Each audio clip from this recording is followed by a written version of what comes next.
Yes, Albertans are angry, and what they're angry at is Premier Smith. They're angry that she is so guileless that she literally wrote a letter to the Prime Minister saying, if you don't solve these problems, I will cause a national unity crisis. And one of those problems, by the way, is bring back plastic straws. I hate paper straws as much as anybody, but I'm not risking the country over it. And this is the issue with this government, is they don't have any interest in governing. They aren't doing anything to fix healthcare, to fix education, even to fix their own wasteful spending. Instead, they just pick fights all the time because that's what keeps their base excited and keeps their base going. But when you start picking these fights all the time, you start something you might not be able to control. And I'll give you an example that occurred to me over the weekend. Weirdly, I happened to be in the room when former UK Prime Minister David Cameron announced to a bunch of heads of state at an international meeting some years ago that he was going to go forward with a referendum on leaving the European Union. Now, remember, Cameron was opposed to Brexit.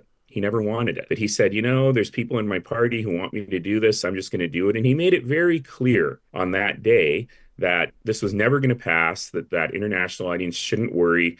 He was just using this as leverage to try and get a better deal and everything would be fine. And we know what happened. There was a guy called Jason Kenney, people may remember him, who used to complain bitterly at the end of his time that the lunatics were taking over the asylum, quote unquote. And I remember saying to him at the time, Premier, the arsonist gives up any right to call the fire department. So you start playing with these forces that you can't control, very bad things can happen. But our premier's got nothing else. She's got no other gear than to fight with Ottawa because that's all she's done for the almost 2.5, almost 3 years she's been premier.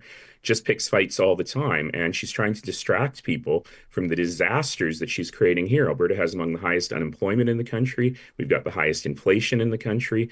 We've got no real businesses saying they want to invest in Alberta because of all of the uncertainty, and our healthcare and education systems are in chaos.